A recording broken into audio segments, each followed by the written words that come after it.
Welcome to the Gifted Neurodivergent Podcast, a podcast dedicated to the exploration and cultivation of the outside genius found in neurodivergence.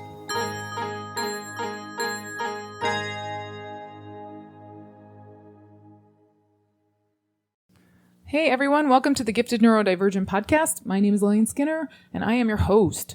So today we are going to talk about 2D and 3D thinking, 2D, 3D teaching, 2D, 3D learnings. This is our theme. I'm mostly going to focus on 2D because 2D is the system we currently have in place, and I wanted to expand upon what the difference was from the test I gave you in the first podcast. This is just the second one, and the first few podcasts are going to be kind of highlighting the system that we live in and how we can make it better for gifted neurodivergence, but really truly for everyone. When societies are built and then when they fall, the creatives are always tasked with building solutions to recreate or fix or build again. And I believe that is happening again. I believe that we have come to the point where our society has hit its max. It's too big. It's too complex. It's too inefficient. And like the dinosaurs, when they came through an asteroid, the largest died. We are experiencing an asteroid again. We are experiencing a global economy crash. It's coming. And we are also experiencing a global ecological crash. I don't know if you're familiar with Easter Island, but in Easter Island, the very last tree that was cut down, instead of building a boat to get off the island that was now completely, utterly devoid of resources, they built a fire and lived just for one more night, basically. And I think we're kind of looking at that again. I think we're kind of looking at a space where we have an economy and an environment, and you are feeling it. I mean, all the gifted neurodivergents, all the sensitive people, all the creatives, they're feeling this, and they want to know what to do. And before we can start with what to do, we have to figure out where we're at. And that's my goal here. My goal is to give you a picture of where you're at, where this system is at, and what we can do to fix it. Because we are the most brilliant. We are the creatives. We have to do this. This is why they removed us, because they didn't want us to change things, but now they want us to change things. And they want us to come back as disabled. And I refuse.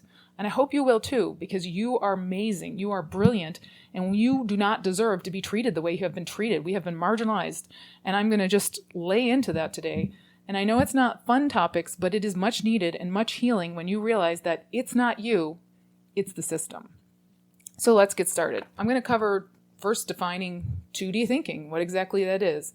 Then I'm going to move on to a philosopher named John Taylor Gatto, who I just think is the first guy who really came out there and laid it on the line. He had a lot to say about it, and he's a very entertaining read. There's some YouTube videos too. If you want to look him up on YouTube, he has some interesting videos out there. The next thing we're going to do is go through how the systems use the 2D method to enforce hierarchy and economies of scale. And then I'm going to use AI, specifically ChatGPT, to kind of just pull down all these bullet points of system consensus on these topics. The topics of how neurodivergence is affected, how it's not really taught towards, how it's marginalized, how these people who are incredibly gifted, incredibly brilliant, incredibly sensitive are harmed by the system to repress them. And then I'm going to give you my last little bit of feedback on just how being an outside genius is really what's needed to fix things in the end, and how my outside genius is showing me the path here to do so, and how we cultivate yours, because the system is going to continue breaking down. It's not teaching children. They're talking about a huge shortfall of kids prepared to go to college and after COVID in the next 8 years, but they really don't even understand that they're not cultivating children in education. They're conditioning them. And we can get excellent educations now thanks to YouTube, thanks to ChatGPT and AI, thanks to applications out there. There's so many ways to learn that are much more natural ways to learn for us that we should really know what we're walking around with as far as options, but also know what the current status quo is so detrimental. It is so harmful. It is so not beneficial to you and all your brilliance. It's actually robbing you of it. I'm going to try to make a good case using the data that actually is out of our system to show you what's currently in place. So what is 2D thinking? I kind of think of 2D thinking visually as a decision tree where they've lobbed up all the limbs and it's just the trunk. Because literally what it is where you have a linear or a sequential manner with no choices. There's no creativity involved. There's no you getting to decide which way to go. It's here's the information, here's the process to make it, and here's the output. And I, being a 3D thinker and just an intense creative, everything I do, I want to do it my own way. I don't like being forced to make it. It makes it very unfun. My resources are used up if I'm constantly in my conscious brain. My subconscious brain is really powerful, has so much data, and it works immersively and it works really fast. And those of us who have gifted neurodivergence, we're subconscious thinkers. We are born and we never grow out of that little kid toddler style of learning. So we remain highly connected to our emotions, highly connected to our long-term memory. The result is we struggle in the system. Truthfully, I believe everyone struggles in the system. We just struggle extra, a whole lot extra. And that's what I'm going to really go over. Why would you want to pick an education system like this? And the answer is control. They want to control what's going on in the person. They want to control the output. This particular style that we have is based out of the Prussian education system. And this is a product of Russia, the Prussian era. They created it after Napoleon Bonaparte breezed through Europe and ended the Enlightenment era. The whole goal of it was to control. They didn't want you to think for yourself. They wanted you to act on behalf of those in power. They wanted you to get out of the school system and be comfortable joining the military, be comfortable working for others, be comfortable as a widget operator on a widget line, on a widget making factory. They weren't interested in people being creative. They were interested in people producing. And producing is a big theme in this. But the problem with producing and creatives is they don't really go together. It has taken me 40 some years to come up with this understanding of my life. It took me 40 years. That's a long time. I do believe that much genius that comes up in midlife, which is your 40s and 50s is when genius is supposed to come out for most people. It's because the 20 years you spent in the school, you then have to undo for 20 years till you find your natural place. And when I pulled my kids out, it definitely validated that. I think that we should really check what our system has in place and if it is serving us. And right now, I don't believe it is serving us. One of the people who also doesn't believe, like John Taylor Gatto, I mentioned him earlier. John Taylor Gatto's point was that he found compulsory education to have a reason behind it that was quite insidious. He said that there's reasons for education and they're not for the child's benefit. It's really about control. The education system was set up to destroy free will for going into the military, going into working in factories, going to be a good little producer for the system. He said he believed it was harmful and that students were crushed of self-learning skills and creativity. He found it to cause anxiety and stress around learning. This decreased the child's intelligence. He championed Montessori, homeschooling, unschooling. He was worried about the oppression around our education systems and that it was only increasing, and this is before Common Core. He was really well recognized by the Ivy Leagues, come on a tour to talk about it, and I do remember him coming up once or twice in college, but I hadn't really taken any philosophy classes in college, even though I now consider myself to be a philosopher, because I am creating this whole way of looking at the world and it's different. I did not take any philosophy classes. I found them to be quite oppressive. I love philosophers, but I also find them to be quite depressive. And one of the things that I'm trying to do is not just give you the world sucks and we need to change it, but actually give you the world sucks and we need to change it. And here is a choice to change it. How? We need people to help us figure that part out. I do really feel that we have been sort of left to our own devices to figure that part out.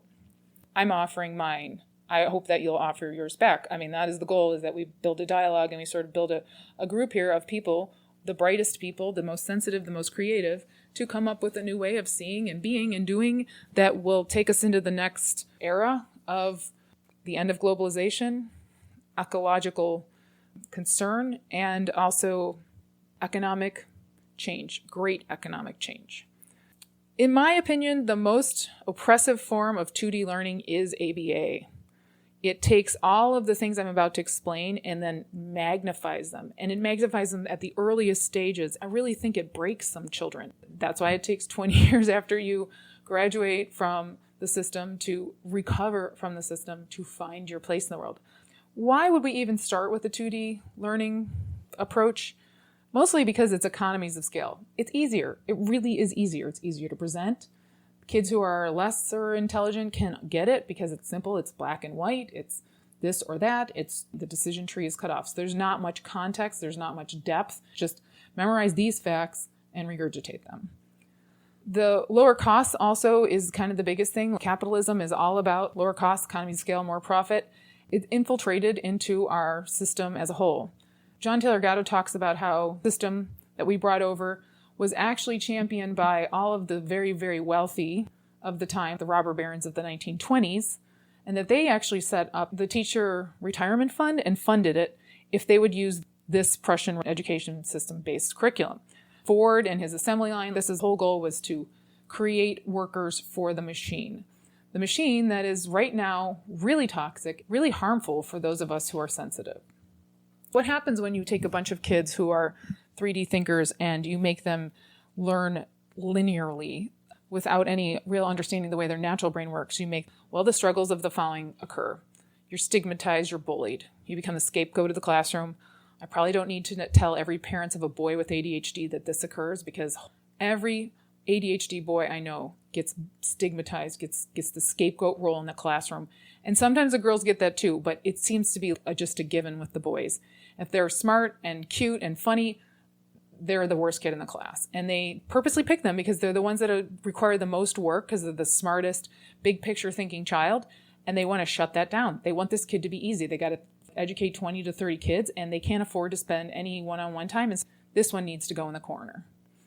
Lack of quality support. They don't really test for, especially the neurodivergent kind, because they're using 2D approaches, and that's not going to test the deepest thinkers. It's going to eliminate them. My family, we test so horribly on fluid reasoning and the IQ testing.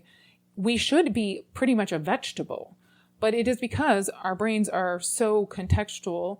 It has so much more decisions and choices that we can see relationships they didn't see, and so we struggle with it, and they wear us out.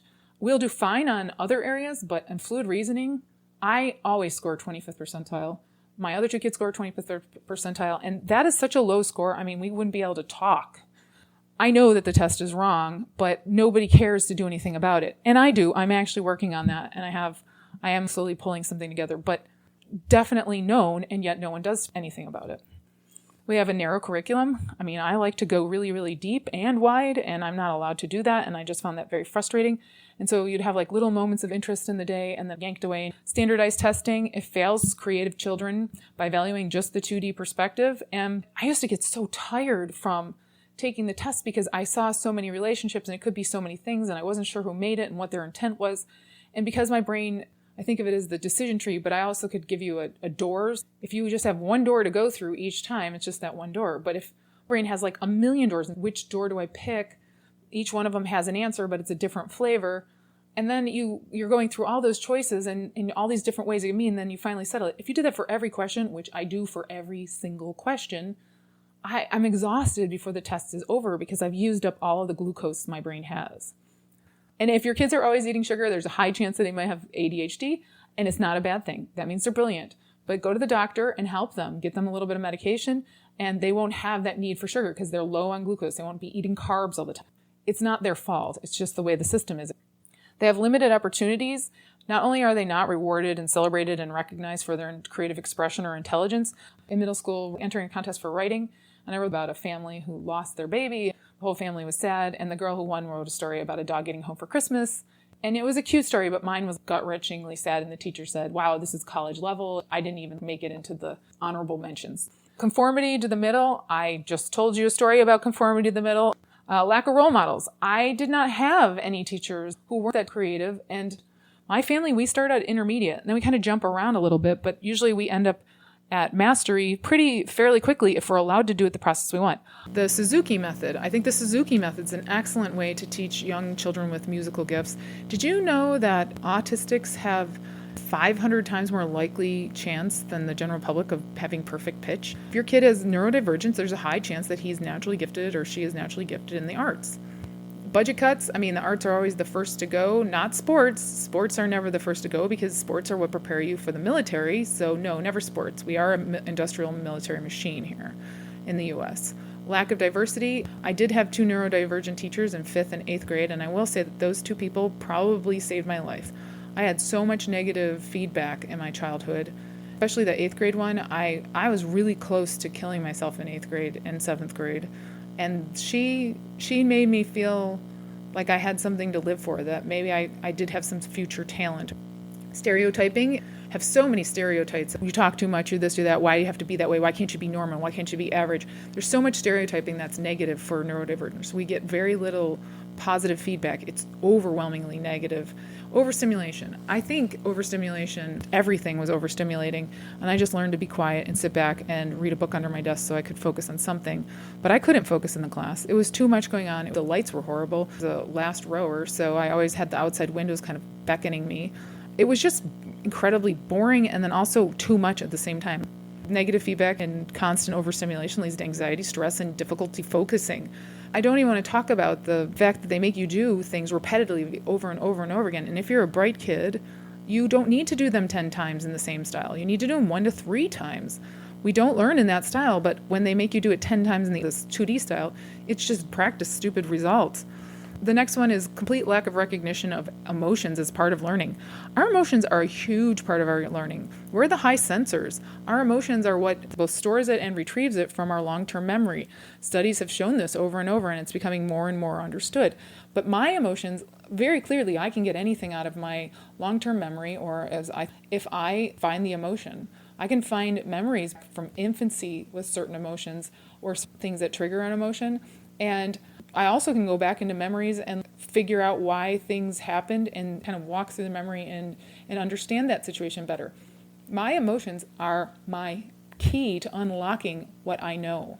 So the fact that we don't have that as part of our education system is horrible for gifted neurodivergence, all sensitive kids, all creative kids, all codependence, learned helplessness, and lack of autonomy.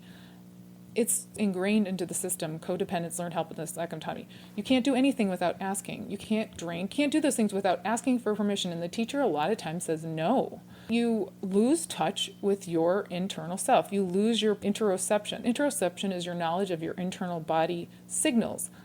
As someone who has high neurodivergence, my internal body signals are quite loud, but I also resolve them quite fast. So if I'm not allowed to resolve them, they're screaming. If I'm allowed to resolve them and I can address them, then they're quiet. And they are very clear to me. I don't have a problem with finding them. The longer you're in the system, the harder it is to find your interoception signals. We have a system that just completely wipes out your ability to connect yourself, and people numb it and they lose their interoception. It's the pressure of sticking to a really busy schedule. And then limited to 0 options for those of us who are different. Now, let's talk about the consequences of living in this environment. I'm only going to go over some of them. We have psychological distress, anxiety, depression, suicidal thought. We know that this is an issue for gifted neurodivergence. We know this is an issue for the sensitive and creative. Prisoners who get work release. We have the same situation, only we're graded on it. Graded every day on whether or not you were a good prisoner. We have physical health problems, social isolation, the lack of autonomy. Because we're broken by the system, all of us that are sensitive to some degree, we have kind of the 2 outcomes. We have the ones who break down and we internalize it and we blame ourselves, and that's like what the cluster A personality, B personality, and then there's C, which is the Machiavellian narcissist type, and those are the ones that blame everyone else. Then they move through the world destructive, and I find them to be overwhelmingly neurodivergents. And I think it's interesting that the gifted neurodivergents, who I do think tend to be more sensitive, but we do have a group of us that are Elon Musks of the world, and they're horrible people. We have so many narcissistic focused wealthy people in our world because we celebrate them. The system breaks them and makes them horrible people. Reduced cognitive function, sitting in a system that every day wears you down, wears you down, wears you down. Your memory is shot, your attention is shot, your decision making is shot. I see a lot of people who have so much anxiety around decision making. I mean, that is a product of our system. Let's talk about negative feedback. If you have read anything on child education, they say you need to say 5 good things for every 1 negative to neutralize it. I think it's 20 for profoundly gifted kids who are sensitive and neurodivergent. My children, having them be healthy has healed me. So I am all about positive feedback. I am all about real, active, constant feedback that's like, good, keep going. I don't put a lot for them to do out. I let them do their own thing. When we unschool, those kids go up 4 grades a year, and that's pretty amazing. Bullying. I had a lot of bullying as a kid. I think bullying is a big deal, but bullying is a total product of the military hierarchy. It's quite logical that we have bullying, and we have teachers that are bullies. I had a teacher tell my son in front of me and a whole bunch of other teachers that he was going to amount to nothing. Why would you say that about a kid? Lack of understanding. They aren't interested in trying to figure us out. They just tell us not to be that way. Social pressure. I mean, it's intense social pressure to conform. I had a conversation with my daughter, and she said that she asked her friend or how she knew how to fit in, and her friend just turned and looked at her and said, "What do you mean? I don't try to fit in." And my daughter said, "She doesn't try. How can she not try?" And I said, "Honey, you're not an outlier. You fit in. It's just kind of how it is. The whole system's set up to fit in for average. We're not average, and we're not going to fit in easily." Stigma. There's a lot of stigma. Stigma for a little kid who can't achieve it, who doesn't have control. Anxiety and stress. Lord knows we have tons of anxiety and stress in the system. The whole idea of my anxiety was that I could never get on top of it. I could never see the whole picture. I know that my anxiety when I was learning, it was trying to help me focus, find the extra information, figure out what they want. I'd be reading and reading and reading. I never got there. I never got to what they wanted exactly because my brain was looking for greater detail. Lower self-esteem. I had no self-esteem. I had zero self-esteem. Academic underperformance, that's just very typical. You can only change yourself so much, and then after a while you burn out and you quit. Do you know that gifted kids, 25 to 30% dropout rate for the gifted kids? 1/3 to 25% dropping out. This is the kids that should be moving through the system easily, and they're dropping out. And I actually think they're the smartest ones. They're probably the most neurodivergent, most creative ones, because they're realizing it's so hard to think the way they want, and they're trying and giving so much effort that eventually they quit. I get that. That is so accurate. You aren't going to be successful. There's no end goal for you in the system. Social isolation. Again, you get isolated. You end up in the corner. You're kind of a weirdo. And I went to the library for lunches in every school I could because I didn't want to have to worry about who was going to not want to sit with me. I didn't want to have to go through that. Burnout, totally burned out, totally felt nothing. I had 0 and 100, and that was my emotions. Nothing, screaming, "I need to be left alone." And that was it. And my family would say, "What's wrong with you? Why can't you just be chill?" I am chill. 99% of the time, I'm nothing. 1% of the time, I'm literally having a breakdown. Please leave me alone. And reduce self-reflection. You can't self-reflect when you're broken. You can't self-reflect when you're burnt out and you have no self-esteem. It hurts. It hurts like fire in your eyeballs. I see why this would result in narcissism and low self-esteem and all of these things, but that's not horrific enough to convince you that we should start accommodating 3D. I'm just going to add this part. How would you oppress intellectualism if you're going to set up a system? Well, the first one is lack of resources and support. They don't have gifted programs. The emphasis that they have on grades and extrinsic motivation, it really does discourage creativity, making mistakes, self-reflection, self-actualization, and makes you risk adverse. You're basically taking a child who has the potential to build, their own empire, their own business, their own amazing new way of moving through the world, and then you keep them from ever realizing that that's an option, and then breaking their self-esteem down to the degree that they cannot execute on it. That's why we have 20 years that I had to undo the school system and learn myself so I could start my own businesses in my 30s. So it was really hard. It was psychological torture at times, and I really wish I had somebody to ask. And that's why I started this. We are facing economic decline. We're facing ecological disaster, and people are going to need to figure out a new way of being. And we're the most capable of that. Our creativity is the gift to figure that out. But if you have never been shown, you're afraid to do it. And this is what my nonprofit does. Goal is to build a network of gifted neurodivergence that we can start a union, we can start sharing contracts, we can get ourselves out of the system and protect ourselves because we have been separated from each other and we need to protect each other. My goal is to get us to be a collective here where we support each other, and we really understand how we learn to move through the world and cultivate that.